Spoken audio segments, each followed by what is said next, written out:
Good evening. Making the headlines on Mello TV Evening News at 8. Minister of Local Government and Rural Development concerned about bushfires being directly caused by human activity across the country.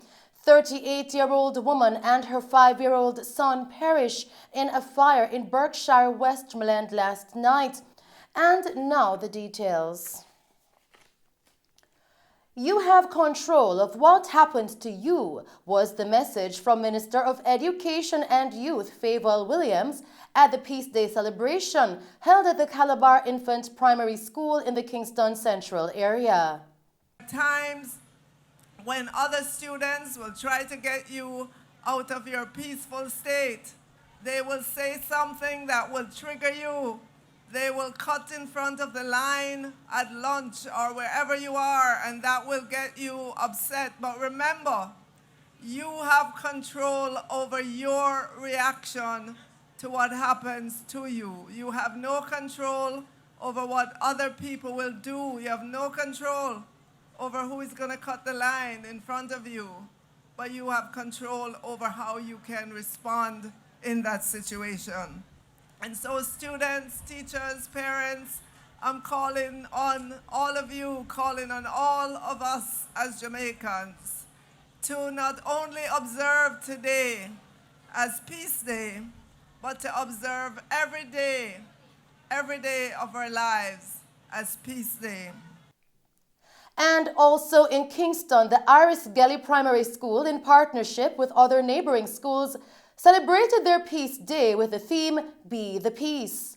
A march which saw participation of the Iris Gelly Primary School, National Basic and Haile Selassie, as well as a schools match in the Arnott Garden, Collie-Smith Drive area. Principal of Iris Gelly Primary School, Claude Rose, stated that the event was to let the communities know that our children want a chance to grow. We've been bothered a lot with the violence in the area. So we thought it good for us to send a symbolic message to our parents, our community members, that we want a chance to grow. Our children want a chance to grow, want a chance to survive, want a chance to be all that they can be.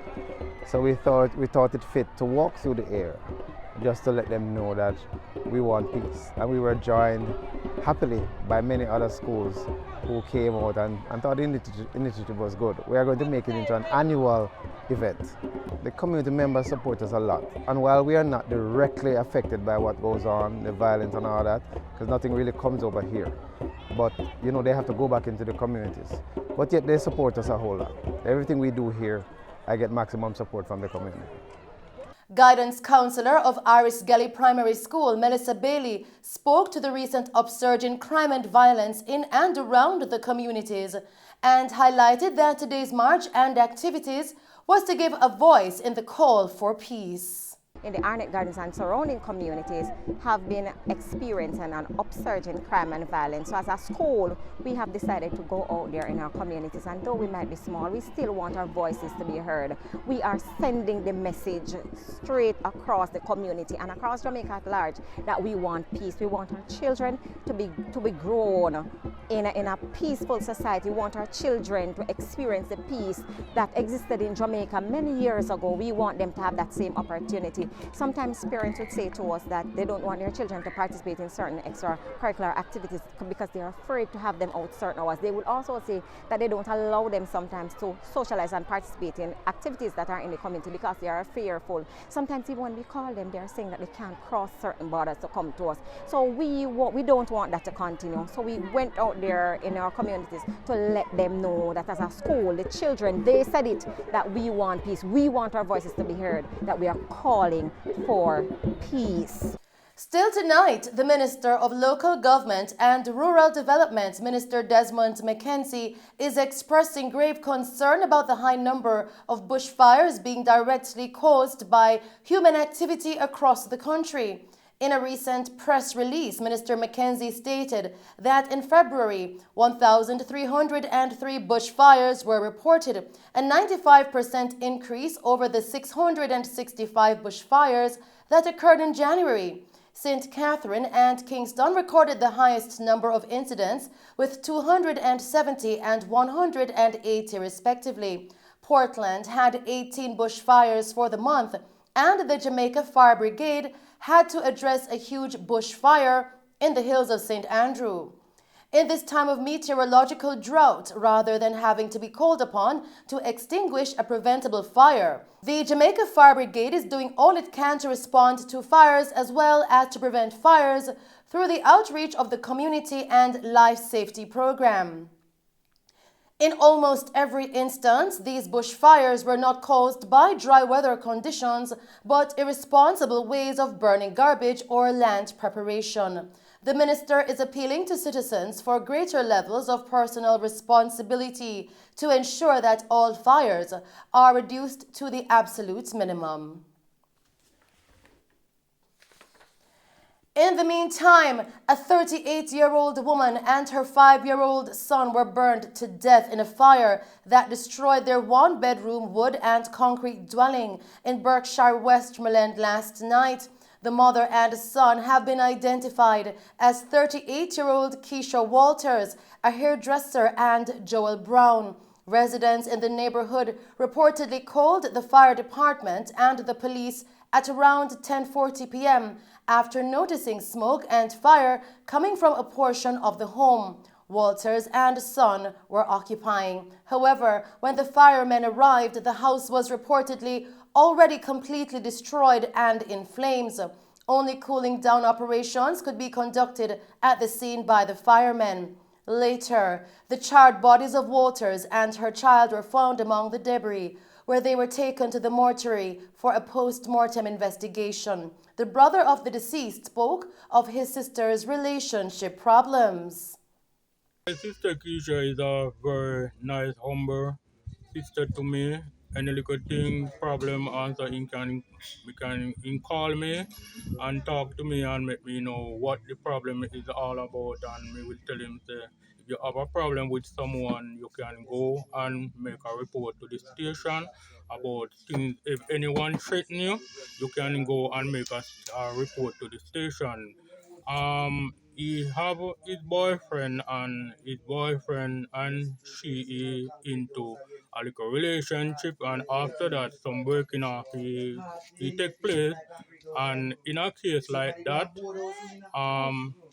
the sister end up the two sister them end up move her and bring her up to this place where burn down to come and live, and the boyfriend still track her down in every way and put a threat into her life and said, this year not finish, not go finish, and I don't take your life. So right now I don't know if I am judging anyone also, but I don't have a strong feeling that something went wrong what I don't know.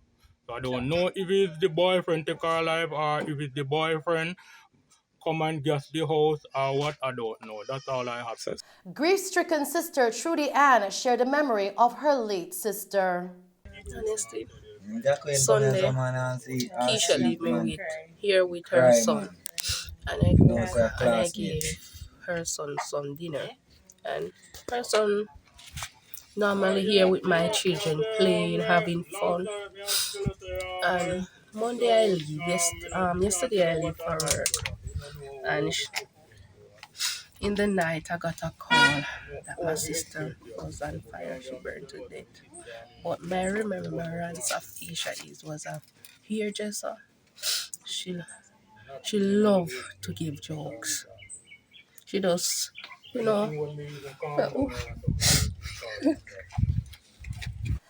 Still making the news tonight, another fire of unknown origin caused significant damage to parts of Allen's supermarket, which is located along the main street in Lucy, Hanover this morning. According to reports, at around 4:30 a.m., residents and bus drivers in Lucy noticed smoke rising from the second floor of the two-story structure that housed the supermarket and called the fire department and police. The fire brigade responded swiftly, but despite their best efforts, the upper portion of the supermarket was completely destroyed by the flames.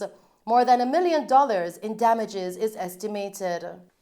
Still tonight, The government has engaged overseas forensic auditors as part of the multi-billion-dollar fraud probe at investment firm Stocks and Securities Limited (SSL). Minister of Finance Dr. Nigel Clark this afternoon announced that a Memorandum of Understanding (MOU) was today signed with multinational risk and financial advisory firm Kroll Associates UK to provide forensic audit investigative services to the Financial Investigations Division (FID). This as he opened the budget debate in the House of Representatives. Dr. Clark disclosed that the British government has offered to cover some of the initial costs associated with engaging the forensic auditors. He lamented that the SSL matter is a sore point for the country. We will follow the evidence, or the investigators, Madam Speaker. The policy of the government is that they follow the evidence wherever it may lead, and that we seek international assistance. On the latter point, Madam Speaker, I'm pleased to provide the following update. Arising from, writing to, and collaborating with the Foreign, Commonwealth and Development Office of the United Kingdom. This morning, Madam Speaker, I signed a statement of work with Kroll Associates UK, the British subsidiary of the multinational risk and financial advisory firm, to provide forensic audit investigative services to the Financial Investigations Division in its probe of the SSL matter. Kroll will bring leading-edge technology that will support the FID in unraveling all aspects of this 13-year fraud and bringing co-conspirators and accomplices to justice.